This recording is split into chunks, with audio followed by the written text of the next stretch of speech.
찬양 드리겠습니다. 우리 찬송가 272장 찬양 드리겠습니다. 찬송가 272장 찬양입니다.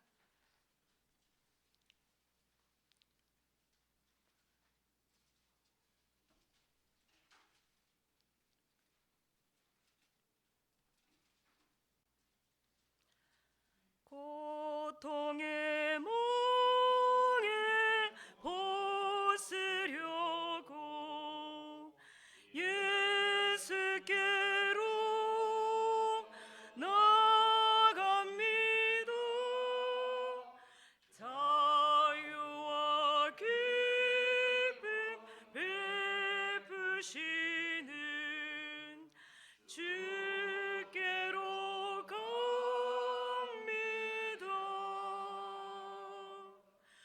병든 내 몸이 튼튼하고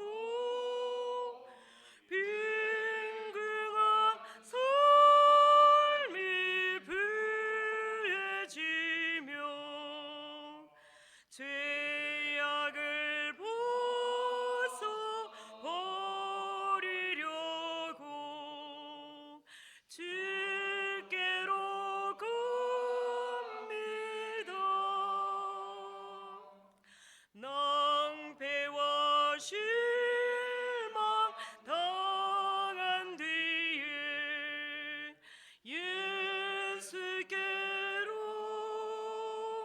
나갑니다. 십자가 은혜 받으려고 주께로 갑니다. 슬프던 마음 위로받고 인생의 풍파 잔잔하며 영광의 찬송 부르려고 주께로 갑니다.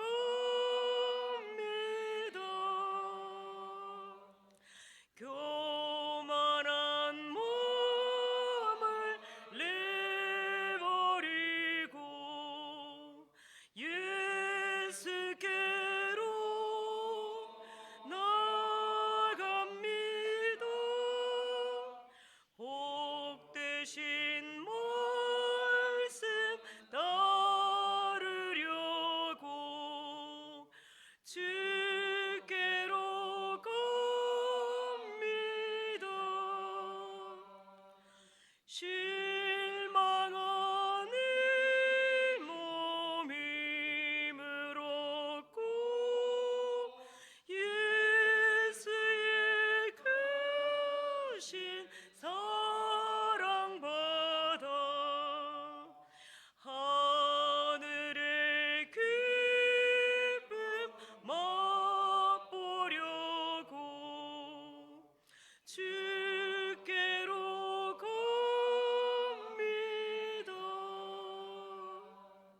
죽음의 길을 벗어나서 예수께로 나갑니다. 영원한 집을 바라보고 주께로 갑니다.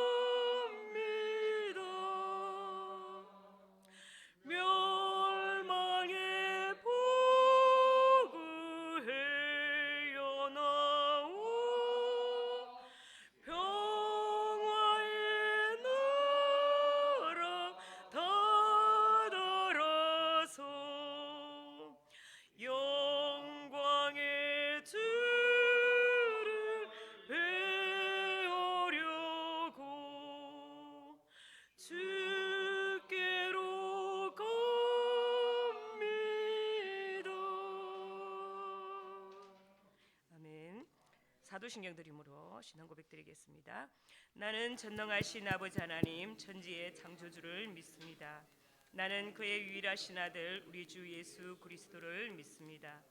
그는 성령으로 잉태되어 동정녀 마리아에게서 나시고 본디오 빌라도에게 고난을 받아 십자가에 못 박혀 죽으시고 장사된 지 사흘 만에 죽은 자 가운데서 다시 살아나셨으며 하늘에 오르시어 전능하신 아버지 하나님 우편에 앉아 계시다가 거기로부터 살아있는 자와 죽은 자를 심판하러 오십니다.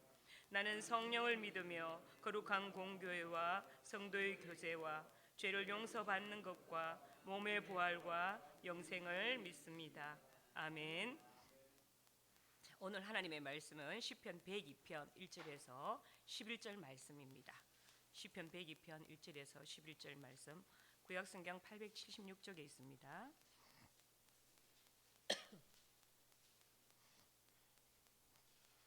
한 절씩 교독하도록 하겠습니다. 여호와여 내 기도를 들으시고 나의 부르짖음을 주께 상달하게 하소서. 나의 괴로운 날에 주의 얼굴을 내게서 숨기지 마소서. 주의 귀를 내게 기울이사 내가 부르짖는 날에 속히 내게 응답하소서. 내 날이 연기같이 소멸하며 내 뼈가 숲같이 탔음이니이다. 내가 음식 먹기도 잊었으므로 내 마음이 풀같이 시들고 말라 버렸사오며 나의 단식 소리로 말미암아 나의 살이 뼈에 붙었나이다. 나는 강야의 올빼미 같고 황폐한 곳에 부엉이 같이 되었사오며 내가 밤을 새우니 지붕 위에 외로운 참새 같으니이다. 내 원수들이 종일 나를 비방하며 내게 대항하여 미칠듯이 날뛰는 자들이 나를 가리켜 맹세하나이다. 나는 죄를 양식같이 먹으며 나는 눈물 섞인 물을 마셨나이다. 주의 분노와 진노로 말미암음이라. 주께서 나를 들어서 던지셨나이다. 같이 읽겠습니다. 내 날이 기울이시는 그림자 같고 내가 불의 시들짐 같으니이다. 아멘. 자, 오늘 우리 본문의 제목은 눈물을 마시고 죄를 먹으며라는 제목의 말씀입니다. 시인이 왜 눈물을 마셔야 하며 또 왜 죄를 먹어야 하는지 말씀을 통해서 우리 한번 같이 살펴보도록 하겠습니다. 이 시편의 성경의 표제는 고난 당한 자가 마음이 상하여 그의 근심을 여호와 앞에 토로하는 기도라는 제목입니다. 본 시는 작자 미상의 비탄시라고 볼 수가 있는데요. 이러한 본 시는 이스라엘 민족의 바빌론 포로라는 암울한 역사적 상황을 배경으로 하고 있습니다. 저자는 알 수가 없지만 그는 괴로움이 많은 그런 사람이었던 것 같습니다. 아마도 질병과 소외 문제로 극심한 공고 가운데서 이 처해 있는 이 시인이 자신의 처지와도 비슷하게 어려움을 당하고 있는 민족의 운명을 이렇게 묵상하며 기도하다가 순간 더 이상 소망이 없어 보이는 조국이라 할지라도 하나님께서 약속의 때에 약속의 말씀을 따라서 나라를 회복시킬 것이라는 사실입니다. 또한 나라를 회복시킬 하나님이라면 능히 시인 자신도 살릴 것이라는 사실을 깨닫고 하나님을 찬양하기 위하여 본시를 지은 것으로 이렇게 볼 수가 있습니다. 시인은 첫무리부터 여호와의 이름을 부르며 자신의 기도를 들어달라고 여호와께 강력하게 간구하고 있습니다. 1절에서 2절 말씀을 보면 시편 기자는 하나님께서 부르짖는 소리를 들으시고 또한 응답하여 주시길 간곡히 원하고 있습니다. 비슷한 표현을 반복적으로 연거푸 사용하는 것을 보게 되는데요. 여호와여 들으시고 상달하게 하소서. 얼굴을 숨기지 마소서. 귀를 기울이사 속히 응답하소서. 두 개의 짧은 절 안에 기자의 간절한 청원의 목소리가 이렇게 크게 울려 퍼집니다. 시편 기자는 하나님을 향해서 내가 고난받을 때에 얼굴을 숨기지 마시고 귀를 기울이시고 부르짖을 때에 기도할 때에 속히 응답해 달라고 이렇게 기도합니다. 지금 받고 있는 고난과 또 상황이 너무 어려워서 더 이상 기다릴 수 없는 고통 가운데 있기에 그렇게 기도하는 것입니다. 나의 괴로운 날에 주의 얼굴을 내게서 숨기지 마소서라고 하고 있는데 이스라엘 민족이 종종 여러 가지 어려운 일을 당하고 바벨론의 포로가 되어서 가는 일은 하나님께서 얼굴을 가리셨기 때문이라는 것입니다. 신약 시대에 와서는 주의 얼굴을 가려우신다라는 것이 성령을 떠난다든지 또 성령께서 근심하신다든지 하는 것으로 나타납니다. 이스라엘 민족은 하나님께서 인도하시는 백성인데 그들이 선민으로 살아갈 수 있는 것은 하나님의 시선이 계속 그들에게 집중되고 있기 때문입니다. 그러나 그들이 우상 숭배를 하거나 어떤 죄를 지었을 때는 하나님이 얼굴을 가리우신다고 하는 표시로서 이방 사람들의 군대를 거느리고 쳐들어와서 괴롭히는 일들을 이렇게 하나님 얼굴을 가리우신다라는 표현을 쓰고 있습니다. 3절 말씀을 보면 내 날이 연기같이 소멸하며 내 뼈가 숯같이 탔음이니이다 이렇게 말씀하고 있는데요. 연기는 솟아오르지만 바람이 불면 공중으로 꺼져버리고 흩어져 버리는 것이죠. 흔적도 남지 않게 됩니다. 우리도 세상에서 악착같이 이렇게 하루하루 어떻게 하면 좀 더 힘있게 재밌게 살까 하고 또 수단과 방법을 가리지 않고 애쓰고 있는 그런 삶을 살 때가 많죠. 그런 삶은 소멸되는 연기와 같은 것이라고 이렇게 시는 표현을 합니다. 그리고 숯같이 탔다는 말은 숯이 덜 구워져서 피울 때 연기와 냄새가 나는 숯을 말합니다. 뼈가 마치 덜 탄 숯덩이처럼 걸러져서 너무도 고통스러운 것을 말하고 있습니다. 4절 말씀에 내가 음식 먹기도 잊었으므로 내 마음이 풀같이 시들고 말라버렸사오며 너무 괴롭고 고통스럽기 때문에 음식 먹는 것조차도 잊어버렸다는 것입니다. 현실적으로 물론 그럴 수 있습니다만은 우리가 이러한 말씀을 영적으로 생각하면 우리 마음이 고통스럽고 괴로울 때는 성경을 읽거나 설교를 들어도 별로 마음에 들어오지도 않고 또 찬송 부르거나 기도할 마음도 사라져버리는 세잔한 상태를 이렇게 말을 합니다. 시들고 말라버린 마음은 뜨거운 태양빛에 금방 시들어 말라버리는 풀과 같은 시인의 마음을 이렇게 반영하고 있습니다. 지쳤다는 것이죠. 시인이 풀처럼 시들게 된 것은 음식을 먹을 수 없을 정도로 이렇게 몸과 마음이 다 아프고 힘든 상황이라는 것입니다. 가끔 그러한 때가 우리 생활 가운데도 찾아옵니다. 근심과 걱정과 염려로 음식 먹는 것조차 잊어버리고 낮에 베어 뜨거운 태양빛에 말라가는 풀처럼 그러한 때를 살아갈 때가 있지요. 그럴 때 우리는 낙심하거나 좌절에 머물지 않고 믿음의 기도로 주님께 부르짖고 또 기도함으로 우리 안에 존재하는 모든 근심과 걱정을 몰아내고 기쁨과 평안으로 가득 찬 삶을 살아가는 성도가 되어야 합니다. 5절 말씀은 그러한 상황을 더 강화시키고 있는데요. 시인은 자신의 살이 뼈에 붙는 것 같을 정도로 큰 고통으로 인하여 신음하고 있다는 것입니다. 나의 탄식 소리로 말미암아 나의 살이 뼈에 붙었나이다. 뼈에 붙었다는 것은 살이 다 빠졌다는 것입니다. 윤기가 전혀 나지 않는 기름 없는 바짝 마른 상태. 가끔 우리 신앙생활에서도 그런 것을 느낍니다. 교회는 나오는데 기쁨도 없이 마냥 고통스럽고 괴롭기만 하고 마음의 윤택이 하나도 없는 그런 상태를 지금 말하고 있습니다. 나는 광야의 올빼미 같고 황폐한 곳의 부엉이 같이 되었사오며 자신을 올빼미와 부엉이 같다고 표현합니다. 레위기 11장 말씀에 보면 부정한 조류의 목록에 나오는데 11장 17절에 올빼미와 부엉이를 언급하고 있습니다. 사람들이 자기를 올빼미와 부엉이와 같이 여기고 있다는 겁니다. 부정하기에 가까이 하기 싫고 꺼림직한 존재입니다. 올빼미와 부엉이는 단독으로 생활하는 새입니다. 광야는 인적이 드물고 의지할 곳이 없는 척박한 땅인데 먹을 것도 없는 광야의 황폐한 곳에 사는 올빼미와 부엉이 같이 힘겨운 상태를 지금 말하고 있습니다. 가끔 우리 신앙생활 속에서 하나님이 멀리 떠나신 것 같은 그런 상태가 있는 것입니다. 7절에서도 지붕 위에 외로운 참새 같다라는 표현을 하고 있습니다. 참새는 항상 무리지어서 날아다니는 조류인데 지붕 위에 참새 한 마리 홀로 있다는 것은 그만큼 외면당하고 동떨어지는 존재라는 것입니다. 다시 말해서 고난 중에 아무도 자신의 고통과 어려움을 알아주거나 위로해주지 않고 더 나아가서 자신이 고난 중에 힘드는 것을 사람들은 부정하고 끄림직하게 여기고 배척하며 가까이 하지 않으며 또 버림받은 소외감 속에 지내고 있다는 그런 뜻이기도 합니다. 우리가 살면서 겪는 어려움 중에 내가 힘들고 어려울 때 아무도 내 마음을 알아주지 않는 것 같은 고독과 나 혼자밖에 없다고 느끼는 고독일 것입니다. 이 시를 읽고 있는 이 시인은 이스라엘 민족이 포로로 잡혀간 상태에서 고난당하고 있으며 또 육체의 고통 가운데 있는 그때 하나님이 도와주시지 않고 얼굴을 외면하신 것 같이 느끼고 있는 것입니다. 8절에 내 원수들이 종일 나를 비방하며 내게 대항하여 미칠 듯이 나를 날뛰는 자들이 나를 가리켜 맹세하나이다. 이 말씀은 유다를 멸망시킨 바벨론 사람들이 포로로 끌려온 시인을 향하여서 끊임없이 깔보거나 비웃으며 놀리고 있다는 그런 의미입니다. 시인은 악인의 집요한 무시와 멸시의 대상이 되었던 것입니다. 사단은 기회가 있으면 성도들을 무시하고 조롱합니다. 그들은 성도들이 작은 어려움 가운데 놓여있기라도 하면 마치 올 것이라도 왔다는 것처럼 손뼉치며 기뻐합니다. 자, 우리가 적극적으로 신앙생활을 하지 않고 세상과 주님 사이에서 머뭇하며 항상 마귀에게 조롱을 받고 원수에게 해방을 받게 합니다. 우리 육신은 세상에 속해 있지만 속에 있는 영은 주님 편입니다. 성령이 우리 속에 계시니 우리는 그 성령의 인도를 따라 살아가야 합니다. 육신의 생각은 사망이요 영의 생각은 생명과 평안이니라. 로마서 말씀에 이런 말씀이 있습니다.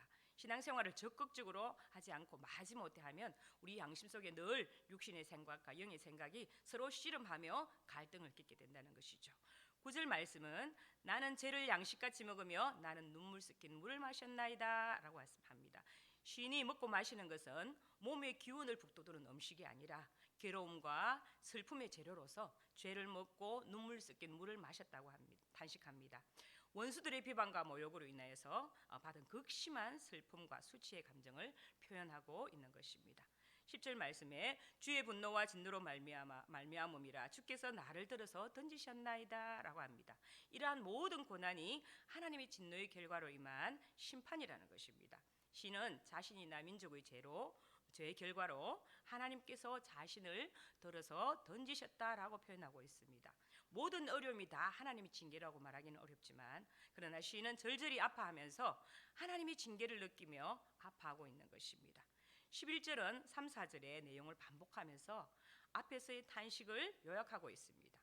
시인의 인생은 기루어지는 그림자, 즉 저녁의 긴 그림자처럼 풀이 시들어짐, 죽음에 가까워지고 있다고 이렇게 시는 느끼고 있습니다. 이 시편의 저자가 누구인지는 알려져 있지는 않습니다. 그러나 믿음으로 사는 사람은 자세는 거의 같다는 것입니다. 시편 기자의 기도의 대상은 오직 여호와이심을 분명히 하고 있습니다. 그는 비록 하나님의 진노 가운데 고통 가운데 있지만 여호와 하나님만이 유일한 문제의 해결자이시며 자기의 기도에 응답하여서 이 고난 가운데서 건져주실 유일한 분이심을 분명히 알고 있는 것입니다. 우리도 혹 이 세상을 살아가면서 시편 기자와 같은 극심한 고통을 체험할 때가 있습니다. 때로는 그 고통이 버티기 어려워서 힘들고 때로는 지쳐서 마치 하나님조차 외면하고 있다고 느끼실 때가 있습니다. 내가 기도한다고 해서 무슨 소용이 있겠는가 하는 회의도 들 때가 있고요. 하나님이 아닌 문제를 해결해 줄 사람이나 다른 방법을 찾아 헤매기도 합니다. 그러나 바로 그때 하나님 여호와께 집중할 때이며 더욱 간절히 하나님께 부르짖을 때인 것입니다. 하나님께서 응답하지 않은 것 같아서 하나님께 나아가는 것을 포기한다면 유일한 소망의 줄을 끊어버리는 것과 같은 것입니다. 저도 지금보다 젊었을 때 긴 터널을 지나는 것 같은 시간이 있었습니다. 그때 가장 많이 불렀던 찬양이 나의 힘이 되신 여호와여 라는 찬양이었는데도 이 찬양을 테이프를 한 100번도 넘게 들어서 그 테이프가 늘어졌던 그런 경험이 있었습니다. 더 이상 들을 수 없는 상태가 되었을 때가 있었습니다. 그때는 답이 기도밖에 없다는 것을 알고 그때는 기도밖에 할 수 없었습니다. 하나님께서 이사야 선지자의 말씀을 통하여서 이사야 58장 9절 말씀에 내가 부를 때는 나 여호와가 응답하겠고 내가 부르짖을 때는 내가 여기 있다 하리라 라고 약속의 말씀을 주셨습니다. 이 약속을 붙들고 헛된 것을 의지하지 않으며 여호와 하나님만을 바라보며 부르짖을 때 하나님께서 우리의 기도를 응답하시고 우리의 환난과 고통 가운데서 건져주실 것입니다. 어떠한 어려움이 닥쳐와도 하나님 앞에 이렇게 간구함으로 하나님만 바라보며 나아감으로 기도에 응답받고 구원받는 은혜가 있기를 간절히 소망합니다. 기도하겠습니다.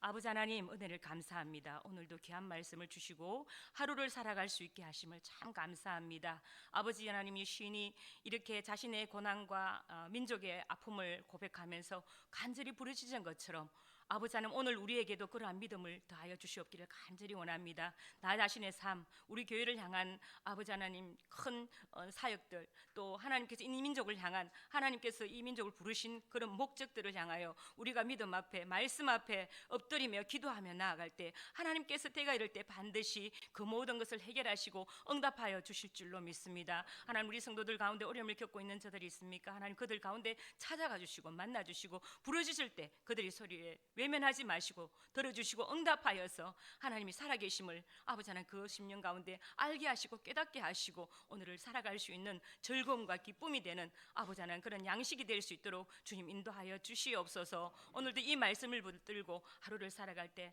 어려움 속에 있는 많은 자들이 그 아픔이 해결되어지고 주님 앞에 기쁨과 감사로 나가는 그런 귀한 삶이 될 수 있도록 주님 붙잡아 주시옵소서. 함께 하시는 아버지 감사드리며 우리 주 예수 그리스도 이름으로 기도드립니다. 아멘. 주기도문으로 예배를 마치겠습니다. 하늘에 계신 우리 아버지, 아버지의 이름을 거룩하게 하시며 아버지의 나라가 오게 하시며 아버지의 뜻이 하늘에서와 같이 땅에서도 이루어지게 하소서. 오늘 우리에게 일용할 양식을 주시고 우리가 우리에게 잘못한 사람을 용서하여 준 것 같이 우리 죄를 용서하여 주시고 우리를 시험에 빠지지 않게 하시고 악에서 구하소서. 나라와 권능과 영광이 영원히 아버지의 것입니다. 아멘. 오늘의 기도 제목을 한번 보겠습니다.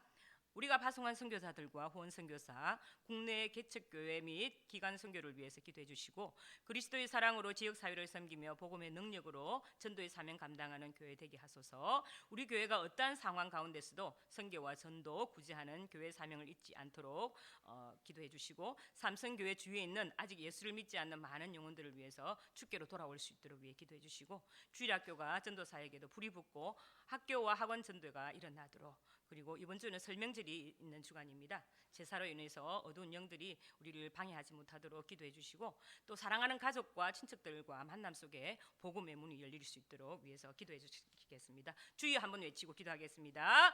주여 하나님 아버지